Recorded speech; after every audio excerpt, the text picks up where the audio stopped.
వరెవ్వా తెలంగాణలో రాజకీయం మంచి రంజు మీద ఉన్నదుల్లా.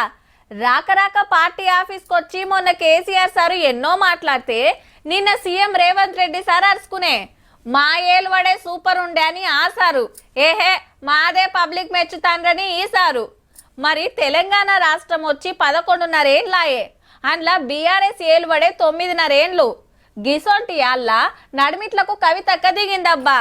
మీరు మంచిగా నజరేసిండ్రో లేదో గాని మాటకు మాట కలిపితే ఇగో గిట్లుంది ముచ్చట.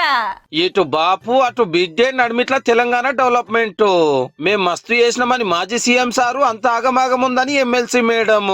మేం చెప్పుడు కాదు గాని ఇద్దరు ఎవరెవలేమన్నది మీరే ఇనుండ్రి. మా గవర్నమెంట్ ఉన్నప్పుడు రైతులు గ్రామాలలో ఒక ఆటో రిక్షాని డబ్బులు ఇచ్చి 10 బస్తాలు తెచ్చి బాబు అంటే తెచ్చి ఎడ పడేసిపోతుండే వాడు పొలం కాడ. రైతు సెంట్రిక్ గానే మన పరిపాలన ఉండే కదా కంప్లీట్ గా.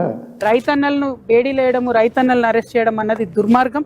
అది కూడా కొంతమంది ఎమ్మెల్యేలు వారి భూములను కాపాడుకోవడం, అరెస్ట్ చేయడం అన్నది మరింత దుర్మార్గం. రైతన్నలు అందరూ కూడా నిజంగా క్షమించాలి. నేను కూడా అప్పుడు టీఆర్ఎస్ పార్టీలో ఉన్నా. మా గవర్నమెంట్ పోయిన తర్వాత పాలమూరు ఎత్తిపోతల పథకంలో ఒక తట్టెడు మట్టి కనీసం నేను తీయలే. ఇప్పుడు ఆలేరు నియోజకవర్గంలో ఆ కాళేశ్వరం కింద మాత్రం సుక్క నీరు లాగా ఇప్పటి వరకు బసవాపూర్ నుంచి చుక్క నీరు అయితే బయటికి పోలేదు. ఘోరం ఏంటంటే అందులో ఒక 96 ఎకరాలు డైరెక్ట్ గా తీసేసుకున్నారు. ఇంతవరకు ₹1 కాంపెన్సేషన్ ఇవ్వలేదు. నీళ్లు, నిధులు, నియామకాలు, ప్రాజెక్టులు, పనులు ఇట్లా 11 దాని మీద పెద్దసారిది ఒక మాట, కవితక్కది ఒక మాట. ఇంతసేపు రియల్ ఎస్టేట్ దందా తప్ప ఇంకోటి లేదా? ఇల్టు భూములు ఎట్లా అమ్ముదాం, పట్టు భూములు ఎట్లా అమ్ముదాం, ఆ భూములు ఎట్లా దెబ్బ పెడదాం, ఇంత కమిషన్ కొడదాం. ఇది తప్ప రాష్ట్ర ప్రయోజనాలు, నీళ్లు, రైతులు, మనుషులు లేరా ప్రాజెక్టులు. కనుచూపు మేరలో భూములు, పంటలు తప్ప ఏం కనబడతలేవు.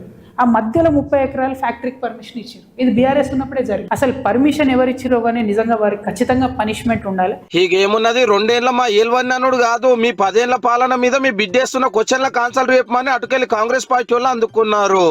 ప్రజా ఆస్తులు పెంచినాం, ప్రజా ఆస్తుల యొక్క విలువ పెంచినాం. 4 ఎకరాల నుండి ధీమాతో ఉండే తెలంగాణ రాకముందు మన బతుకులు ఎట్లా ఉండేనో, తెలంగాణ వచ్చి 12 ఏళ్ళైనా చాలా మంది జీవితాలు ఇంకా అట్లనే ఉన్నాయి. తెలంగాణ వస్తే అన్ని మంచిగా అయితే అనుకున్నాం. మనకు అంతకుముందు ప్లాట్లు లేవు, ఇప్పుడు ప్లాట్లు వచ్చినాయా? అంతకుముందు ఇండ్లు లేవు, ఇప్పుడు ఇండ్లు వచ్చినాయా? తెలంగాణ జిల్లాలు తిరుగుతున్నది కదా గుత్తకువట్టి. ఏడికి పోయినా అక్కడ తిప్పాలు అరుచుకున్నాడు. తెలంగాణ వచ్చినాక ఎట్లా అయిందో చెప్పు నడుస్తోంది. 2 ఏళ్ల నుంచి నేను మౌనం పాటించి చూసుకుంటూ వస్తున్నాం. ఈ ఏడాది దాకా వేరే కథ, రేపటి నుంచి వేరే. ఇప్పుడు నాకేమీ లేదు.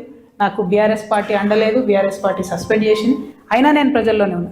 బాస్ మళ్ళీ మనం జల్దీ రావాలి, మనమే వస్తున్నాం, నెక్స్ట్ మనమే అని దుంకుతున్నాడు. నెక్స్ట్ మనమే సార్ వచ్చేతను పోతుండ్రు.